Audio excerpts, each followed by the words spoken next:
This is R.K. Shukla, ex-faculty of Allen as well as Akash Institute, Kota, and nowadays on YouTube channel NEET Vinayak.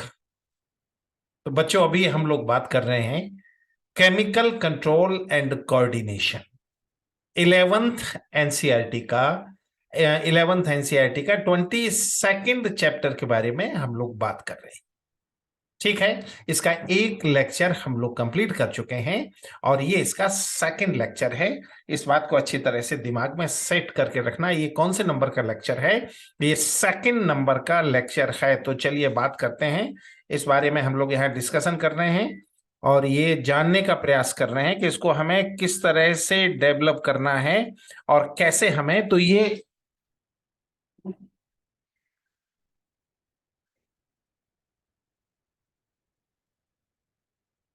तो बच्चों, इसमें देखो ये अच्छी तरह से याद रखना, ये 11th एनसीईआरटी का, अच्छी तरह से इस बात को याद रखना बेटा, ये 11th एनसीईआरटी का 22nd चैप्टर है।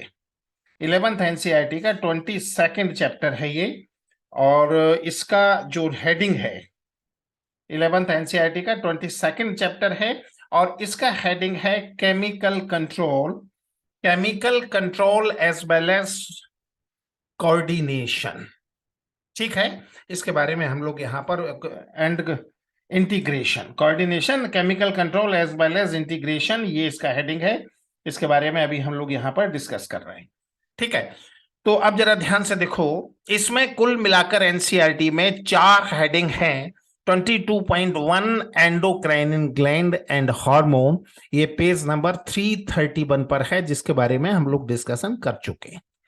फिर 22.2 ह्यूमन एंडोक्राइन सिस्टम, ये 11th एनसीईआरटी के पेज नंबर 332 से 339 पर है, जिसके बारे में अभी हम डिस्कशन करने वाले हैं। उसके बाद फिर आता है 22.3 hormones of heart, kidney and gastrointestinal tract, जो 339 पर है। और उसके बाद हो जाएगा 22.4 मैकेनिज्म ऑफ हार्मोन एक्शन, जो कि 330 से 341 पर है। तो इसके 22.1 के बारे में डिस्कशन हम लोग कर चुके हैं। मींस 331 का डिस्कशन हम लोग केमिकल कंट्रोल के पहले लेक्चर में कर चुके हैं। अभी हमें बात करना है किसके बारे में? Human endocrine system. थोड़ा इसका हेडिंग हम देख लें। इसमें कुल मिलाकर 10 हेडिंग है। ये पेज नंबर 332 से 339 पर है और इसमें कुल मिलाकर 10 हेडिंग है, जिसमें से अभी हम बात करने वाले हैं the hypothalamus, the pituitary gland and the pineal gland. इन तीनों के बारे में अभी हम लोग डिस्कशन करने वाले हैं। तो अभी कुल मिलाकर एनसीईआरटी का page number 332, 333 and 334, in 3 pages के बारे में हम डिस्कशन करने वाले हैं। ठीक है, और बच्चों एक बात याद रखना, हमारा जो डिस्कशन है वो पूरी तरह से एनसीईआरटी बेस होगा, इस बात को याद रखना। लेकिन चीजों को आसान बनाने के लिए जैसे हम थोड़ा बहुत मॉडिफाई करते हैं, समझने का प्रयास करते हैं, वैसे ही थोड़ा बहुत मॉडिफिकेशन यहाँ पर होगा। बाकी जो हमारा स्टडी होगा वो पूरी तरह से एनसीईआरटी बेस ही होगा, जैसे कि हम करते आए हैं। तो चलिए बात करते हैं। सबसे पहले कुछ कॉमन डिस्कशन इसके बारे में हम करते हैं। ये हाइपोथैलेमस क्या है, इन सब चीजों के बारे में कुछ कॉमन डिस्कशन हमें करना है। तो इसमें आ जाओ। देखो, सबसे पहले हाइपोथैलेमस, पिट्यूटरी और पीनियल, इनको समझने के लिए सबसे पहले हम लोग ब्रेन के बारे में बात करेंगे। तो जब हम बात करते हैं पार्ट्स ऑफ ब्रेन, तो हमारा ब्रेन कितने पार्ट से बना है? 3 पार्ट से बना है। इसका पहला पार्ट क्या कहलाता है? Fore brain. दूसरा पार्ट क्या कहलाता है? Mid brain. और तीसरा पार्ट क्या कहलाता है? Hind brain. अगर हम लोग फोर ब्रेन के बारे में बात करें तो fore brain of human being में दो हिस्से हैं। इसका जो पहला कंटेंट है वो क्या कहलाता है? सेरिब्रम। और इसका जो दूसरा कंटेंट है वो क्या कहलाता है? डाइनसेफेलॉन। कुल मिलाकर ये 2 कंटेंट इसके अंदर हैं। और अगर मैं डाइनसेफेलॉन की बात करूं, again it is consist of 3 part. अगर मैं डाइनसेफेलॉन की बात करता हूं तो ये 3 हिस्सों से मिलकर बना है। इसका पहला हिस्सा क्या कहलाता है? थैलेमस, जो कि इसका सेंट्रल पार्ट है, जिसमें थर्ड वेंट्रिकल डायोसील भी पाया जाता है। ठीक है। थैलेमस का जो फ्लोर है वो क्या कहलाता है? हाइपोथैलेमस। याद रखना अच्छी तरह से, थैलेमस का जो फ्लोर है वो क्या कहलाता है? हाइपोथैलेमस, जिससे पिट्यूटरी या हाइपोफाइसिस का ओरिजिन होता है। अच्छी तरह से इस बात को याद रखना। इसी तरह से थैलेमस का जो रूफ है वो क्या कहलाता है? एपीथैलेमस। इस बात को भी याद रखना, थैलेमस का जो रूफ है, जो इसकी छत है, वो क्या कहलाता है? एपीथैलेमस। और एपीथैलेमस से पीनियल का ओरिजिन होता है। मतलब अगर मैं एंडोक्राइनिन ग्लैंड की बात करता हूं, concern brain in concern of endocrine system, तो हमें कुल मिलाकर ब्रेन के डाइनसेफेलॉन को समझने की जरूरत है। ठीक है। तो अब कुछ एक डायग्राम हम यहां डिस्कस कर लें, तो ये सारी चीजें यहां पर बहुत आसान हो जाएंगी। कुछ एक डायग्राम है जो हमें देखना है। तो देखो, ये पहला डायग्राम है, केवल इसमें हमने लिया है डाइनसेफेलॉन का डायग्राम हमने बनाया है। जैसे हमने बात किया कि डाइनसेफेलॉन का जो सेंट्रल पोर्शन है वो क्या कहलाता है? थैलेमस। बच्चों ध्यान से इस डायग्राम को समझना। यहां 2-3 डायग्राम है, उसके बाद एक चार्ट है। फोर ब्रेन का जो सेकंड पार्ट है डाइनसेफेलॉन, उसके बारे में हम डिस्कस कर रहे हैं। डाइनसेफेलॉन का सेंट्रल पार्ट क्या कहलाता है? थैलेमस। इसका रूफ क्या कहलाता है? एपीथैलेमस, जिससे पीनियल ग्लैंड का ओरिजिन होता है। इस बात को अच्छी तरह से याद रखना। और इसका फ्लोर क्या कहलाता है? हाइपोथैलेमस, जिससे पिट्यूटरी या हाइपोफाइसिस ग्लैंड का ओरिजिन होता है। बच्चे लोगों, इस डायग्राम को बहुत अच्छी तरह से आपको समझना है। किसका डायग्राम है? डाइनसेफेलॉन का। इसका सेंट्रल पार्ट क्या है? थैलेमस। थैलेमस का रूफ क्या है? एपीथैलेमस। और इसका फ्लोर क्या है? हाइपोथैलेमस। ठीक है। और याद रखना, हाइपोथैलेमस से किसका ओरिजिन हो रहा है? पिट्यूटरी का। और एपिथैलेमस से किसका ओरिजिन हो रहा है? पीनियल का। अच्छी तरह से इन बातों को याद रख। पिट्यूटरी या हाइपोथैलेमस के प्लेसमेंट के लिए क्रेनियम या ब्रेन बॉक्स में एक गड्ढा है जिसका नाम है सेला टर्सिका। एनसीईआरटी में इसका जिक्र नहीं है, इसलिए हमने उसको बहुत डिटेल में जाकर डिस्कस नहीं किया है। बट ये चारों बातें समझना है। थैलेमस, उसकी रूप एपिथैलेमस, एपिथैलेमस से निकला पीनियल, थैलेमस का फ्लोर क्या है? हाइपोथैलेमस, उससे क्या निकला? पिट्यूटरी। ठीक है। अब इसको हम आगे बढ़ाते हैं। इसके बाद हमें हाइपोथैलेमस और पिट्यूटरी के अटैचमेंट का स्टडी करना है। तो अब देखो, हमने ये हाइपोथैलेमस बनाया। हाइपोथैलेमस से एक स्टॉक, पैडंकल या ब्रंथ, यहां से इसका ओरिजिन हो रहा है, जो क्या कहलाता है? ये कहलाता है स्टॉक और peduncle. Got it by pine. और उससे एक पूरी ग्लैंड का ओरिजिन हो रहा है। और ये ग्लैंड क्या कहलाता है? ये कहलाता है हाइपोफाइसिस। फिर से देखना, देखो ये हाइपोथैलेमस। हाइपोथैलेमस मतलब ब्रेन के डाइनसेफेलॉन का फ्लोर, उससे ओरिजिन हुआ किसका? स्टॉक और पेडंकिल। और पेडंकिल जहां खत्म हो रहा है वहां पर एक ग्लैंड है जिसका नाम है हाइपोफाइसिस।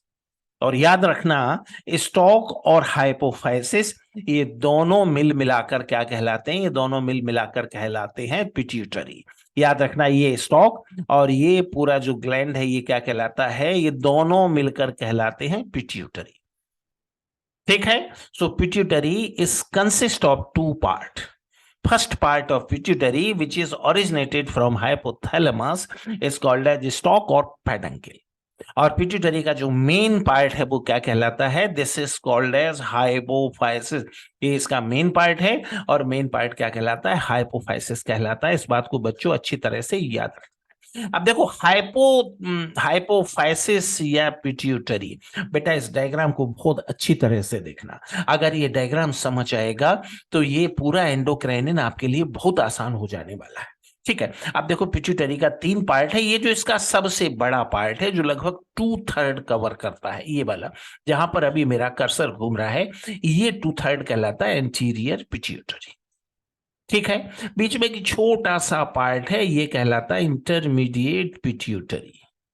और पीछे एक छोटा सा पार्ट है, ये क्या कहलाता है? Posterior pituitary. अच्छी तरह से याद रखना, ये एंटीरियर पिट्यूटरी, ये इंटरमीडिएट पिट्यूटरी और ये पोस्टीरियर पिट्यूटरी।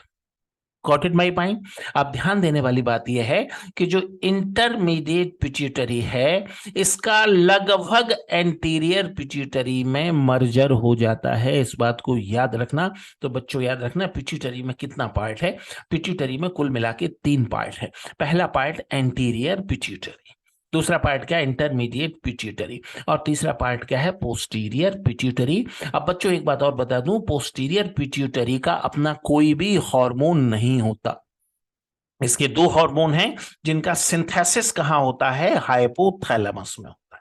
उनका सिंथेसिस पोस्टीरियर पिट्यूटरी में नहीं होता, उनका सिंथेसिस कहां होता है? हाइपोथैलेमस में। आगे हम इन सभी बातों को डिस्कस करेंगे। तो देखो, पिट्यूटरी का 2/3 क्या है? एंटीरियर पिट्यूटरी, जिसका दूसरा नाम क्या है? एडिनो हाइपोफाइसिस, और तीसरा नाम क्या है? Parse डिस्टैल्सिस।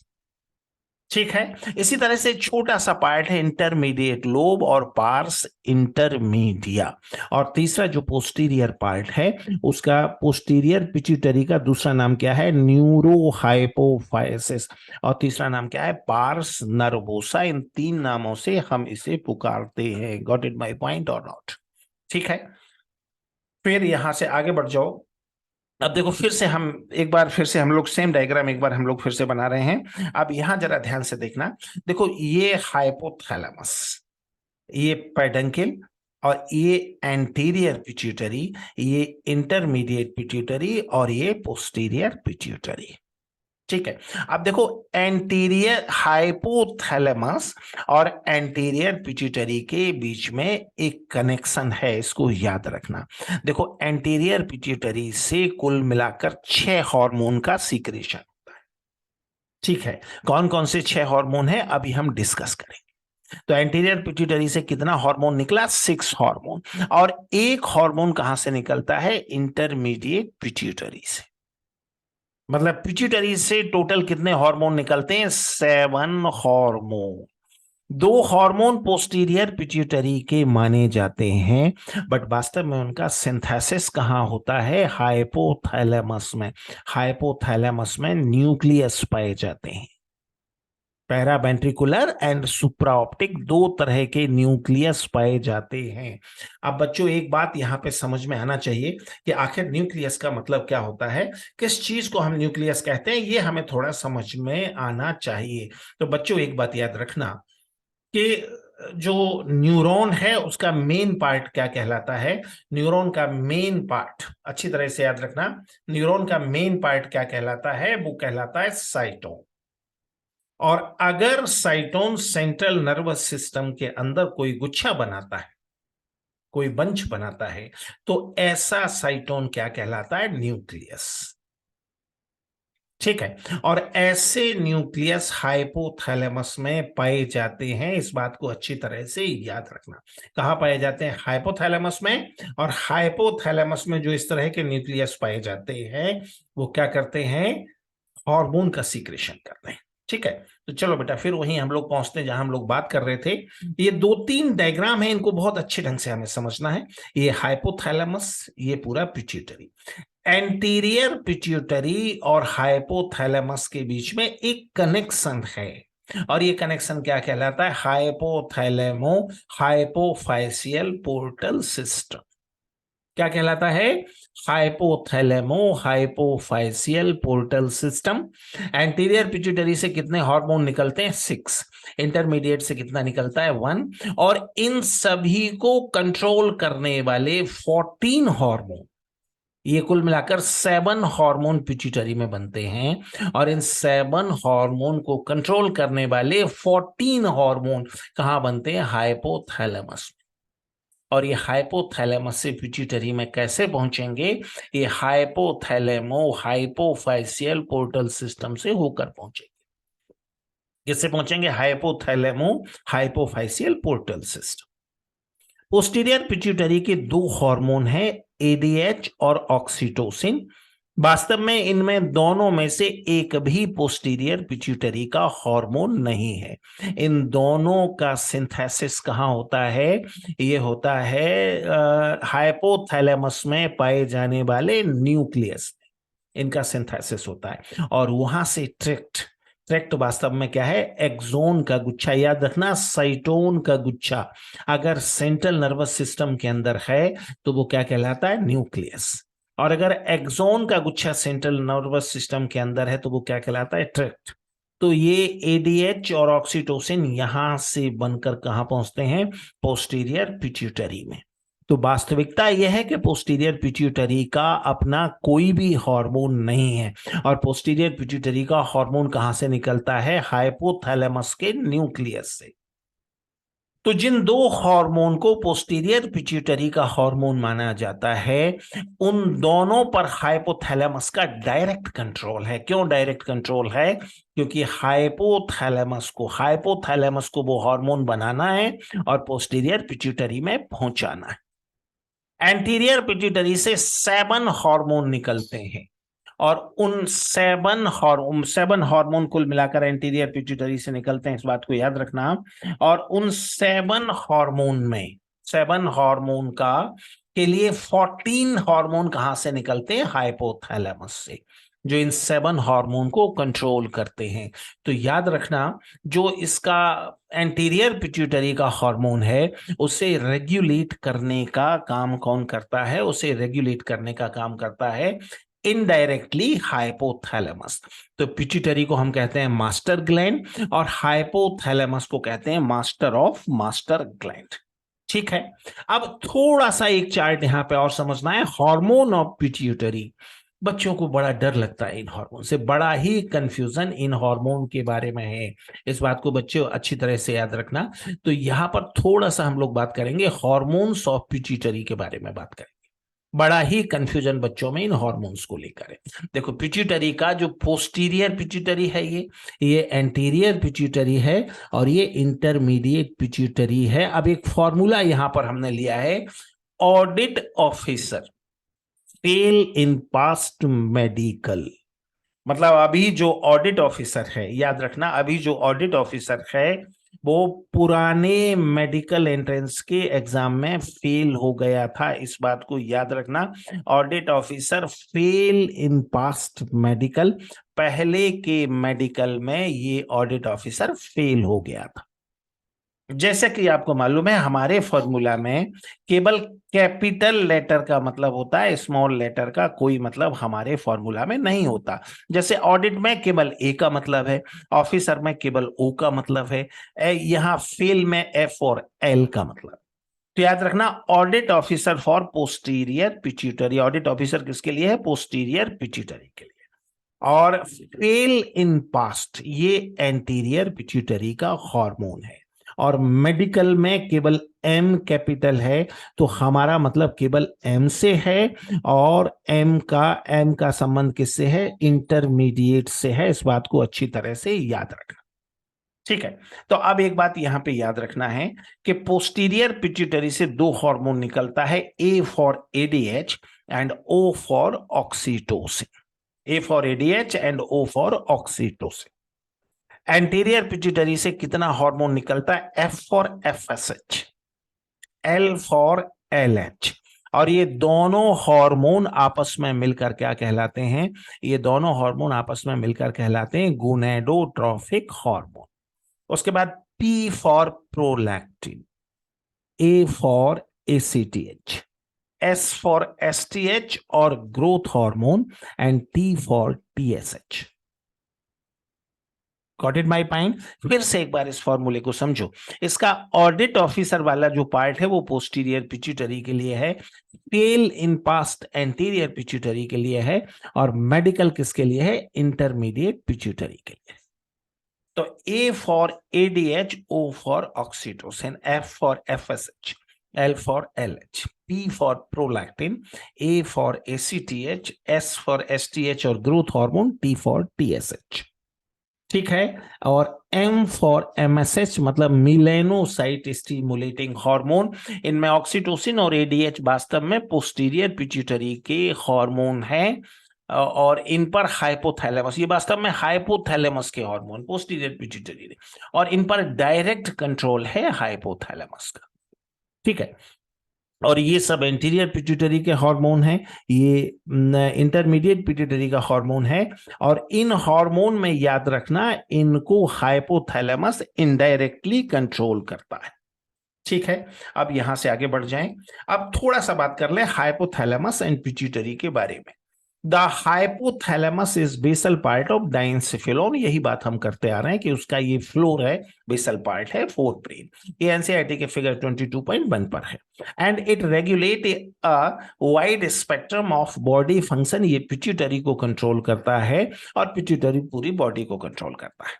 It contains several group of neurosecretory cell called nuclei which produce hormone. इसमें बहुत सारा न्यूक्लियाई है जो हार्मोन का प्रोड्यूस करता है। These hormone regulate the synthesis and secretion of pituitary, इस बारे में हम बात कर चुके हैं। अब हम जरा बात कर लें हाइपोथैलेमस के हार्मोन के बारे में बात करें। देखो, हाइपोथैलेमस से दो तरह का हार्मोन निकलता है, सबसे पहले ट्रॉफिक हार्मोन और दूसरा नॉर्मल हार्मोन। जरा इन दोनों को हम डिफरेंशिएट कर लें। सबसे पहले ये जानने का प्रयास करें कि आखिर ट्रॉफिक हार्मोन का मतलब क्या होता है। तो बच्चों जरा ध्यान से समझना, अगर ऐसा कोई हार्मोन है, बच्चों एक बात यहां ध्यान से समझना है, अगर ऐसा कोई हार्मोन है जो किसी और एंडोक्राइनिन ग्लैंड को कंट्रोल करता है। देखो, नॉर्मली हार्मोन किसे कंट्रोल करते हैं? बॉडी की नॉर्मल सेल को कंट्रोल करते हैं। ऐसे हार्मोन क्या कहलाते हैं? सिंपल हार्मोन, अच्छे से याद रखना। लेकिन अगर कोई ऐसा हार्मोन, अच्छी तरह से याद रखना, थोड़ा सा कॉम्प्लिकेटेड इश्यू है, बट मेरी गारंटी है मैं आपको आसान करा कर जाऊंगा। लेकिन अगर कोई ऐसा हार्मोन है जो किसी दूसरे एंडोक्राइनिन ग्लैंड को कंट्रोल करता है, तो ऐसा हार्मोन क्या कहलाता है? Trophic hormone. हाइपोथैलेमस से 14 ट्रॉफिक हार्मोन निकलते हैं, अभी हम उनके बारे में डिस्कशन करने वाले हैं। और कुछ एक ट्रॉफिक हार्मोन पिट्यूटरी से भी निकलते हैं, जैसे टीएसएच, थायराइड स्टिमुलेटिंग हार्मोन, क्या करता है? थायराइड ग्लैंड को कंट्रोल करता है। फिर एसीटीएच, एड्रीनोकॉर्टिकोट्रॉफिक हार्मोन, क्या करता है? एड्रीनल कॉर्टेक्स को कंट्रोल करता है। तो बेटा ये याद रखना, जितने भी ऐसे हार्मोन हैं जो किसी दूसरी एंडोक्राइनिन ग्लैंड को कंट्रोल करते हैं, वो क्या कहलाते हैं? Trophic hormone. इस बात को अच्छी तरह से याद रखना, क्या कहलाते हैं? ये ऐसे हार्मोन ट्रॉफिक हार्मोन कहलाते हैं। ठीक है, तो पहला है trophic hormone, hormone for regulation of another endocrine gland, और ये एंटीरियर एंड इंटरमीडिएट पिट्यूटरी को कंट्रोल करते हैं। दूसरा नॉर्मल हार्मोन, नॉर्मल हार्मोन किसके लिए काम करते हैं? पोस्टीरियर पिट्यूटरी के लिए। और ये कौन कौन से हार्मोन है? ये एडीएच और ऑक्सीटोसिन हार्मोन। कौन सा है? ADH and oxytocin. ठीक है, अब जरा थोड़ा सा और इनका डिटेल हम देखें। अब देखो, वर्किंग ऑफ ट्रॉफिक हार्मोन। अब ट्रॉफिक हार्मोन कैसे काम करता है? हाइपोथैलेमस के ट्रॉफिक हार्मोन का दो कैटेगरी, पहला है रिलीजिंग हार्मोन। रिलीजिंग हार्मोन क्या करता है? एंटीरियर और इंटरमीडिएट पिट्यूटरी के हार्मोन को रिलीज करता है। रिलीज करने का मतलब क्या है? कि जब ये हार्मोन हाइपोथैलेमस से निकलकर पिट्यूटरी में पहुंच जाएगा, तो पिट्यूटरी के जिस हार्मोन का रिलीजिंग हार्मोन है, उस हार्मोन का सीक्रेशन स्टार्ट हो जाएगा। ठीक है, और जब उसका सफिशिएंट क्वांटिटी में सीक्रेशन हो जाएगा, तो हाइपोथैलेमस से ही दूसरा हार्मोन निकलेगा। कौन सा हार्मोन निकलेगा? याद रखना, हाइपोथैलेमस से ही इनहिबिटरी हार्मोन निकलेगा। और इनहिबिटरी हार्मोन क्या करेगा? इनहिबिटरी हार्मोन उसके सीक्रेशन को इनहिबिट कर देगा। Got it my point? बात समझ में आ रही है? तो अब देखो, जैसे यहां पर एक एग्जांपल हमने लिया है, एंटीरियर पिट्यूटरी का हार्मोन है ग्रोथ हार्मोन। ग्रोथ हार्मोन के लिए हाइपोथैलेमस से एक हार्मोन निकलेगा, GHRH, means growth hormone releasing hormone. बच्चों अच्छी तरह से ये बात समझना कि हाइपोथैलेमस के ट्रॉफिक हार्मोन का दो कैटेगरी है, रिलीजिंग हार्मोन RH और इनहिबिटरी हार्मोन IH। अब हमने यहां पर एग्जाम्पल लिया है ग्रोथ हार्मोन जो कि एंटीरियर पिट्यूटरी से निकलता है। उसका सीक्रेशन कब स्टार्ट होगा? जब हाइपोथैलेमस से ग्रोथ हार्मोन रिलीजिंग हार्मोन निकलेगा तो एंटीरियर पिट्यूटरी से ग्रोथ हार्मोन का सीक्रेशन स्टार्ट हो जाएगा। ठीक है। और जब ग्रोथ हार्मोन की बॉडी के सेल में पर्याप्त क्वांटिटी हो जाएगी तो हाइपोथैलेमस से दूसरी कैटेगरी का हार्मोन निकलेगा, इनहिबिटरी हार्मोन। अगर मैं ग्रोथ हार्मोन की बात करूं तो ये क्या हो जाएगा? GHIH, growth hormone inhibitory hormone, GHIH। और GHIH का एक दूसरा नाम भी है somatostatin. GHIH growth hormone inhibitory hormone का दूसरा नाम है somatostatin. Got it my point? बच्चों बात समझ में आ रही है? तो ये हो गया ग्रोथ हार्मोन रिलीजिंग हार्मोन और ग्रोथ हार्मोन इनहिबिटरी हार्मोन, इस बात को याद रखना। तो ये ट्रॉफिक हार्मोन के बारे में हमने लिखा है, hormone for regulation of hormone of anterior and intermediate pituitary, categorized into two category, releasing hormone and inhibitory hormone। ठीक है। अब उसके बाद एक लिस्ट हम बना लें, एक लिस्ट हम बना लें। अब बच्चों एक बात यहां पे याद रखना, हम निश्चित रूप से एनसीईआरटी का स्टडी कर रहे हैं, बट हम एनसीईआरटी का स्टडी मेमोराइज उस फॉर्म में कर रहे हैं जिसका मेमोराइजेशन आसानी से हो सके, जैसा कि हमेशा हम लोग करते हैं। हमेशा हम लोग जैसा करते हैं, एनसीईआरटी का स्टडी हम करते हैं, लेकिन इस तरह से करते हैं जिससे कि उसका मेमोराइजेशन आसानी से हो सके। ठीक है। तो अब जरा ट्रॉफिक हार्मोन का जो हमें एग्जाम्पल देखना है, थोड़ा सा उनके बारे में बात कर लें कि कितने ट्रॉफिक हार्मोन हैं। तो देखो यहां पर एक चार्ट हमने बनाया जिसमें 3 कॉलम है। पहला हार्मोन ऑफ पिट्यूटरी, ठीक है, फिर रिलीजिंग हार्मोन ऑफ हाइपोथैलेमस, और तीसरा इनहिबिटरी हार्मोन ऑफ हाइपोथैलेमस। जैसे यहां हमने पहला एग्जांपल लिया FSH एंड LH, ये दोनों मिलकर क्या कहलाते हैं? गोनैडोट्रोफिक रिलीजिंग हार्मोन। ठीक है, ये गोनाड को अफेक्ट करते हैं तो क्या कहलाते हैं? गोनैडोट्रोफिक रिलीजिंग हार्मोन। ठीक है। तो याद रखना इनका जो रिलीजिंग हार्मोन होगा उसे हम क्या कह सकते हैं? GnRH, मतलब गोनैडोट्रोफिक रिलीजिंग हार्मोन। अलग अलग कहना चाहे तो FSHRH, follicular stimulating hormone, follicular stimulating hormone releasing hormone, and LHRH मतलब ल्यूटिनाइजिंग हार्मोन रिलीजिंग हार्मोन। और एक नाम हम देना चाहें तो हम कौन सा दे सकते हैं? GnRH। Got it my point? इसी तरह से इनका जो इनहिबिटरी हार्मोन होगा वो क्या कहलाएगा? GnIH, gonadotrophic inhibitory, gonadotrophic, and LH inhibitory hormone. Got it my point? फिर हम दूसरे हार्मोन की तरफ बढ़ते हैं, दूसरे हार्मोन की बात करते हैं। दूसरा हार्मोन हमारा कौन सा है? जरा देख लो इसको। दूसरा हार्मोन हमने लिया प्रोलैक्टिन। ठीक है, जो हमने बात किया है फेल इन पास्ट, उसी सीक्वेंस में हम लोग बात कर रहे हैं। प्रोलैक्टिन का रिलीजिंग हार्मोन कौन सा होगा? Prolactin releasing hormone. और इनहिबिटरी हार्मोन कौन सा होगा? Prolactin inhibitory hormone. ठीक है। इसी तरह से अगला हार्मोन है हमारा STH, सोमैटोट्रोफिक हार्मोन, और GH मतलब ग्रोथ हार्मोन। इसका रिलीजिंग हार्मोन कौन सा होगा? सोमैटोट्रोफिक और ग्रोथ हार्मोन रिलीजिंग हार्मोन। और इसका इनहिबिटरी हार्मोन कौन सा होगा? सोमैटोट्रोफिक हार्मोन और ग्रोथ हार्मोन इनहिबिटरी हार्मोन। और इस हार्मोन का एक दूसरा नाम भी है सोमैटोस्टेटिन। इसी तरह से ACTH, एड्रीनोकॉर्टिकोट्रोफिक हार्मोन, इसका रिलीजिंग हार्मोन क्या होगा? ACTHRH। और इसको ACTH को हम कॉर्टिकोट्रोफिक हार्मोन भी कहते हैं।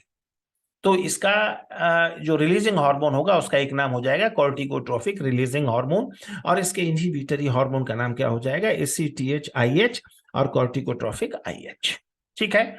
फिर हम बात करें TSH का रिलीजिंग हार्मोन क्या है? TSH releasing hormone. Inhibitory hormone क्या है? TSH inhibitory hormone.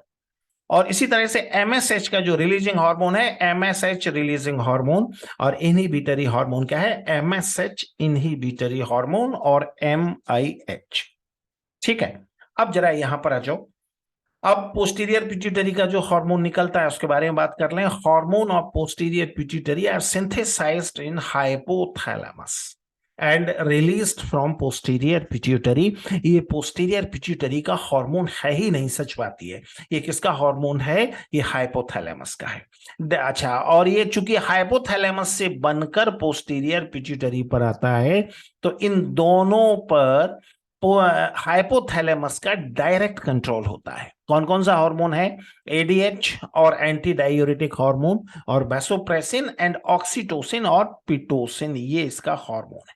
ठीक है, अब उसके बाद ये हमने पढ़ लिया। फिर अब उसके बाद अब आ जाओ हम बात कर लें किसके बारे में। अब एंटीरियर पिट्यूटरी के जो हार्मोन है उनके बारे में हम लोग बात कर लें। देखो, एंटीरियर पिट्यूटरी का हमारा फॉर्मूला क्या था, जरा इसको एक बार फिर देख लो। ये हमने फॉर्मूला लिया था। एंटीरियर पिट्यूटरी का हमारा फॉर्मूला क्या था? Fail in past. F for FSH, L for LH, P for prolactin, A for ACTH, S for STH और GH and T for TSH। जैसा कि आपको मालूम है हमारे फॉर्मूला में स्मॉल लेटर का कोई मतलब होता ही नहीं है, तो ये फेल में FAI का कोई मतलब नहीं, इनका कोई मतलब नहीं। ठीक है, अब जरा इनमें से एक एक हार्मोन को हम डिस्कस कर लें। पहला एंटीरियर पिट्यूटरी का पहला कैटेगरी का है गोनेडोट्रोफिक हार्मोन और GN। ये हमारे टेस्टिस और ओवरी को प्रभावित करते हैं। That's why these are called as gonadotrophic hormone। और ये दो है, पहला FSH follicular stimulating hormone, दूसरा LH ल्यूटिनाइजिंग हार्मोन। और ल्यूटिनाइजिंग हार्मोन को मेल में एक दूसरा नाम देते हैं ICSH, interstitial cell stimulating hormone in mail.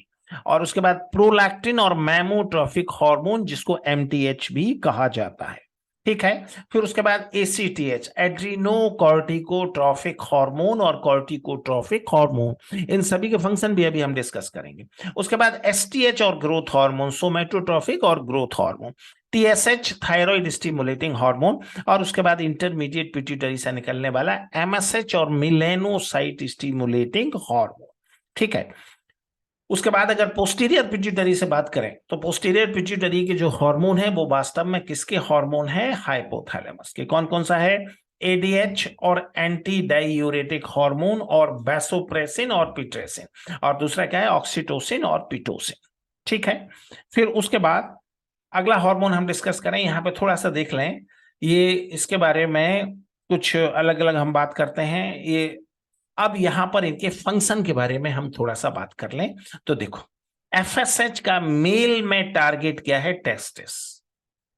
ठीक है बच्चों, अलग अलग हम याद कर रहे हैं ताकि आपको याद करना आसान रहे। FSH का मेल में टारगेट क्या है? टेस्टिस। करता क्या है? Spermatogenesis along with androgen.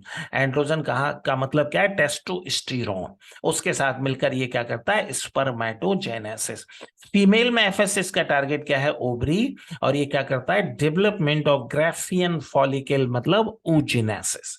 अगर ल्यूटिनाइजिंग हार्मोन का बात करें तो मेल में ये टेस्टिस पर काम करता है और synthesis of androgen from interstitial cell, इसलिए इसका मेल में दूसरा नाम क्या है? ICSH, interstitial cell stimulating hormone. और LH इन फीमेल कहाँ काम करता है? Graafian follicle. और यहां पर इसका काम क्या है? Ovulation and development of corpus luteum. Got it my point? अब उसके बाद आ जाओ प्रोलैक्टिन। इसका टारगेट क्या है? Mammary gland. और ये क्या करता है? Prolactin regulate the gland growth of the mammary gland and formation of milk in them. ठीक है, फिर ACTH, इसका टारगेट क्या है? Adrenal cortex. Stimulate the synthesis and secretion of steroidal hormone called glucocorticoid from the adrenal cortex। Adrenal cortex से जो glucocorticoid निकलते हैं उनको ये रेगुलेट करता है। ठीक है, फिर उसके बाद हम लोग बात करेंगे किसके बारे में? TSH thyroid. इसका टारगेट क्या है? बॉडी के उसके पहले growth hormone. Growth hormone body की सारी सेल को कनेक्ट करता है और ये ग्रोथ के लिए रिस्पॉन्सिबल है। फिर TSH थायराइड स्टिमुलेटिंग हार्मोन, ये किस पे काम करता है? थायराइड पर। और ये क्या करता है? Regulation of thyroid. TSH stimulate the synthesis and secretion of thyroid hormone from the thyroid gland। फिर MSH कहाँ काम करता है? स्किन पर। और काम क्या है? Darkening of skin. MSH act on melanocyte, melanin containing cell and regulate pigmentation of the skin। मतलब ये स्किन के कलर को डार्क करना, मतलब काले करने के लिए रिस्पॉन्सिबल है। और बच्चों याद रखना, स्किन को काला करने की जरूरत हमें कब पड़ती है? अगर सनलाइट में आपका एक्सपोजर बहुत ज्यादा है। मान लो कि सनलाइट में आपका एक्सपोजर बहुत ज्यादा है, तो सनलाइट का जो अल्ट्रावायलेट रेज है, जो कि स्किन कैंसर को जनरेट करता है, आपकी स्किन को उनसे बचाने के लिए मेलानिन की जरूरत ज्यादा होती है। तो याद रखना, अगर आप ज्यादा धूप में रहोगे तो आपकी स्किन का कलर कैसा हो जाता है? डार्क हो जाता है। इस बात को अच्छी तरह से याद रखना है, ठीक है। चलो फिर हम आगे बढ़ते हैं यहाँ पर। और अब यहाँ पर हम आगे बढ़ते हैं, आगे आ जाओ। हाँ, अब यहाँ पे आ जाओ। अब यहाँ पे एक एक्रोमेगैली एक डिसीज है जिसको एनसीईआरटी ने अलग से वर्णन किया है। ग्रोथ हार्मोन के हाइपर सीक्रेशन के कारण होता है। और एक बात याद रखना बच्चों, अगर एक्रोमेगैली का परफेक्ट आपको एग्जाम्पल देखना है तो खली, खली इसका परफेक्ट एग्जाम्पल है, ठीक है। इतनी लंबाई, और इसका मेन सिम्टम क्या है? चेहरे की जो हड्डियां हैं उनका फूल जाना, ऐसा लगना जैसे ये हड्डियां बाहर निकलने वाली है, साउंड का अनक्लियर हो जाना, ये सब किसका कैरेक्टर है? एक्रोमेगैली का कैरेक्टर है। तो थोड़ा सा यहाँ पे हम लोग बात कर लें एक्रोमेगैली के बारे में। Excess secretion of growth hormone in adult, specially in middle age, can result in severe disfigurement, especially of the face, called acromegaly. It may lead to serious complication and premature death if unchecked। अगर इलाज नहीं करवाया जाएगा तो जल्दी death हो सकती है, ठीक है। अब थोड़ा सा बात कर लें पोस्टीरियर पिट्यूटरी के जो हार्मोन है उनके फंक्शन के बारे में बात कर लें। तो सबसे पहले ADH, एंटी डायूरेटिक हार्मोन, इसका दूसरा नाम है वैसोप्रेसिन, तीसरा नाम है पिट्रेसिन। काम कहां करता है? ये नेफ्रॉन पर काम करता है। नेफ्रॉन के कौन कौन से पार्ट पर काम करता है? DLLH, descending limb of loop of Henle, ALLH, ascending limb of loop of Henle, DCT and CT of nephron of kidney, ठीक है। और क्या काम करता है? Stimulate reabsorption of water and electrolyte by distal tubule and thereby produce loss of water through urine। ये urine से होने वाले वाटर के लॉस को रोकता है। पीसीटी में ये कोई काम नहीं करता, पीसीटी के बाद वाले हिस्से में ये काम करता है। फिर function of ADH, an impairment affecting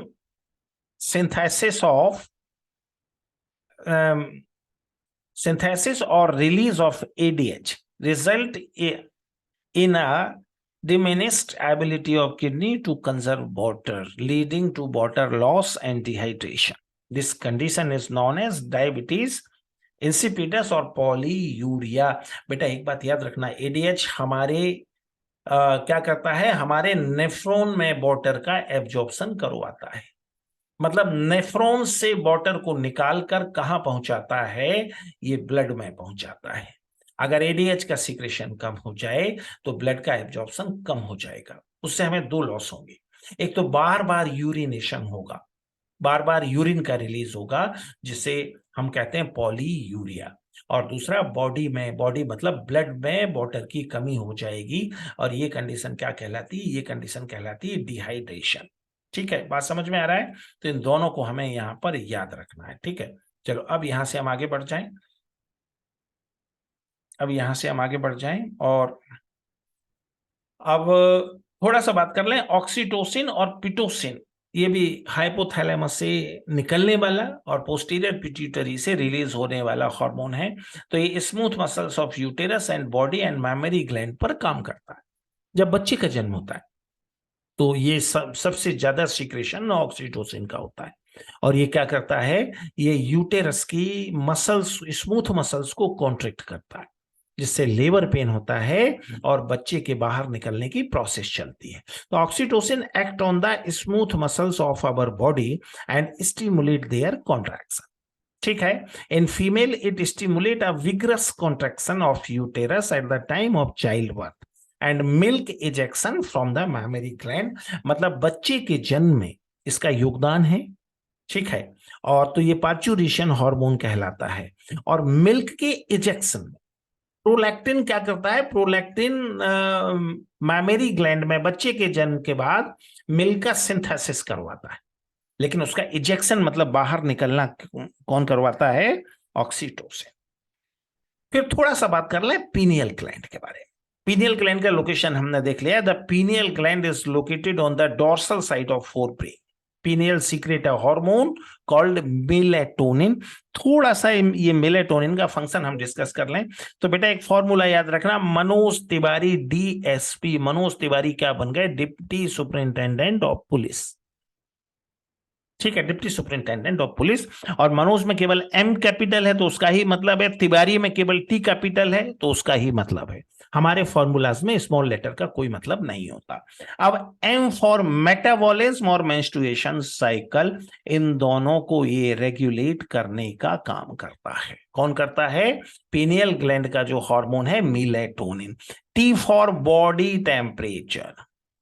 D2 में पहला डायअर्नल रिदम और दूसरा डिफेंस मैकेनिज्म। थोड़ा सा मतलब जानने का प्रयास क्या करें? डायअर्नल रिदम। देखो सुबह से लेकर शाम तक हमारे सारे फंक्शनों में एक तरह का रेगुलेशन होता है। जैसे मान लो कि आपको सुबह 6 बजे उठने की आदत है, ठीक है ना? तो 6 बजे आपकी आंख खुल जाती है। कभी आपने सोचा ऐसा क्यों होता है? एक बायोलॉजिकल क्लॉक हमारी बॉडी में होता है, बायोलॉजिकल क्लॉक। और उसको एडजस्ट करने वाला जो हार्मोन है वो कौन सा है? मेलेटोनिन और थाइरोसिन। ये दो हार्मोन मिलकर हमारे बायोलॉजिकल क्लॉक को बनाता है। और अगर किसी भी काम को 21 दिन तक आप लगातार करते हो, जैसे मान लो कि सुबह 4 बजे उठने की आदत आप बनाना चाहते हो और 21 दिन तक लगातार आप सुबह 4 बजे उठते हो, तो ये आपका बायोलॉजिकल क्लॉक बन जाएगा। और 22वें दिन 4 बजे के बाद आप सो नहीं पाओगे। अलार्म घड़ी की जरूरत आपको नहीं पड़ेगी, आप वैसे ही उठ जाओगे। मान लो कि आपको 8 बजे नाश्ता करने की आदत है, तो अपने आप ही 8 बजे आपको भूख लगाएगी। ना किसी के कहने की जरूरत है, ना किसी के सुनने की जरूरत है। Got it my point? अगर आपको 11 बजे सोने की आदत है तो 11 बजे, पौने 11 बजे से आपको नींद आनी शुरू हो जाएगी। और अगर किसी कारण बस आप 12 बजे तक नहीं सोते, 11:30 12 बजे तक, तो फिर आपको नींद नहीं आएगी, बहुत मुश्किल में आएगी। तो ये जो सब चीजें हैं ये क्या कहलाता है? बायोलॉजिकल क्लॉक या डायअर्नल रिदम। इसे मेनली कौन सेट करता है? मेलेटोनिन। तो याद रखना मेलेटोनिन का भारी रोल है आपकी आपके दिनचर्या को बनाने में, आपके रूटीन को सेट करने में मेलेटोनिन का भारी रोल है। Got it my point? और कभी कभी इसे नींद का हार्मोन भी कहा जाता है।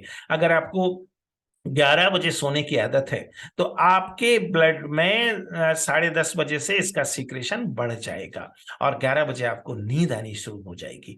अगर आपको 4 बजे उठने की आदत है तो इसका सीक्रेशन कम हो जाएगा, तो आपकी नींद उड़ जाएगी। ठीक है, तो ये चीज जो है ये क्या कहलाता है? ये जो सारा इंसिडेंट है ये क्या कहलाता है? ये कहलाता है डायअर्नल रिदम। और इसी का दूसरा नाम है स्लीप वेक और day night cycle. P for pigmentation of skin और लाइटनिंग ऑफ स्किन। अब ये इतने सारे फंक्शन पीनियल के कुल मिलाकर हैं। अब बच्चों एक बात याद रखना, देखो MSH पिट्यूटरी से निकलता है, क्या करता है? स्किन का डार्कनिंग करता है। मेलेटोनिन कहां से निकलता है? पीनियल से होता है, क्या करता है? स्किन का लाइटनिंग करता है। इनफैक्ट आपको लाइटनिंग की भी जरूरत है, डार्कनिंग की भी जरूरत है। अगर बार बार धूप में आपका एक्सपोजर हो रहा है आपको डार्कनिंग की जरूरत है। अगर धूप में एक्सपोजर नहीं हो रहा है आपको लाइटनिंग की जरूरत है। और बहुत सारे जो फार्मास्यूटिकल कंपनी है आपको बेवकूफ बनाती हैं, ये कहकर बेवकूफ बनाती हैं कि उनके प्रोडक्ट में मेलेटोनिन है और उससे आपका स्किन फेयर हो जाएगा। भाई स्किन के फेयर होने से कुछ नहीं होता, मन फेयर होना चाहिए, दिमाग फेयर होना चाहिए, तब आप फेयर एंड लवली हो पाएंगे, फेयर और हैंडसम हो पाएंगे। ठीक है, तो आज के लिए इतना ही। कल हम इसे आगे बढ़ाएंगे और अगले 2 या 3 क्लास में हार्मोन को हम लोग कंप्लीट कर लेंगे। सो हाँ, और अगर अभी तक आपने मेरे चैनल को सब्सक्राइब नहीं किया है तो सब्सक्राइब करें, शेयर करें और अच्छे अच्छे कमेंट भी करें। और एक बात और याद रहे, अगर कुछ बच्चे ऐसे आपके कांटेक्ट में हैं जिनके लिए कोचिंग को अफोर्ड करना पॉसिबल ही नहीं है, तो निश्चित रूप से मेरा वीडियो उन तक पहुंचाएं। मेरी आपसे रिक्वेस्ट है कि अगर आपको मेरा वीडियो पसंद आता है तो आप शेयर करें। आपके जितने भी ग्रुप हैं, मेरे तमाम सारे बच्चे जो जो अभी देश के अलग अलग मेडिकल कॉलेज में हैं, उनसे मेरा रिक्वेस्ट है कि वो अपने मेडिकल कॉलेज के ग्रुप में मेरे वीडियो को शेयर करें और दूसरे बच्चे भी अपने अलग अलग ग्रुप में शेयर करें। अगर आप किसी कोचिंग में पढ़े हैं, एलन में, आकाश में, कहीं भी, तो जो आपका कोचिंग का ग्रुप है उसमें शेयर करें। आपका छोटा सा प्रयास मुझे बहुत बड़ा फायदा देगा और मैं आपके साथ रहूंगा आपके एग्जामिनेशन तक। Okay, all the best.